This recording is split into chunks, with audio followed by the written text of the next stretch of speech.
Gye buvuddeko omukulembeze w'eggwanga Yoweri Kaguta Museveni yafulumya olukangaga lw'abaminisita abajjuvu n'ababeezi okumuyambako okuddukanya eggwanga. Oluvannyuma lwa kino ekyaddako kwali kubakakasa n'okubasunsula mu kakiiko ka palamenti, kyokka ebyava eno tebyali birungi eri abamu.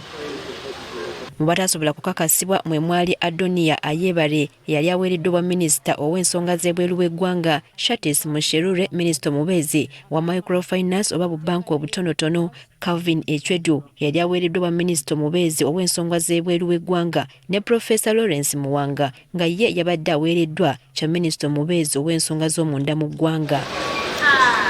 Bano obuzibu bwava ku kubanga balina obutuuze mu mawanga amalala, kale ng'okukakasibwa ku baminisita kiba kikontana ne ssemateeka. Before I came in here, I definitely had two citizenships.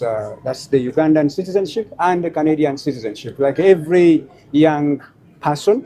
And but that does not take away one's love for the country. Mu nteekateeka eno ne minisita w'ebyenjigiriza n'ebyemizannyo Janet Kataha Museveni teyalabwako. Kati babadde bakuba ebirayiro byabwe mu maka g'obwa pulezidenti Nakasero, bangi babadde balindiridde abakulu bano oba banaalabikako. Wabula kino kikoleddwako mangu akulira abakozi ba gavumenti era omuwandiisi w'abaminisita Lucy Nakyobe bw'ategeezezza nga ku baminisita 83 ababadde basuubirwa okulayira, bana ku bo bakyanoonyerezebwako so ng'omulala mugonvugonvu. One is indisposed.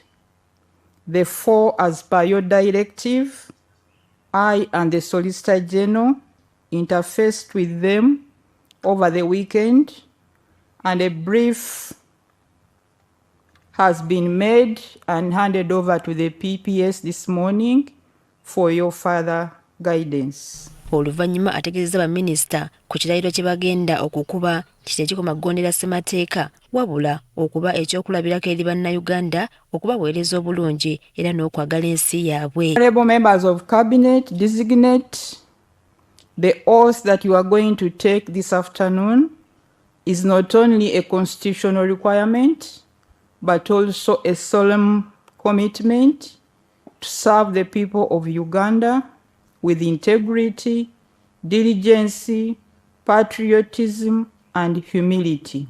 Akakasizza pulezidenti ng'abakozi ba gavumenti bonna bwe bali abeetegefu okumuyambako mu mirimu gye. Head of Public Service and Secretary to Cabinet, I would like to assure you that the public service stands ready to support you in the execution of your responsibilities.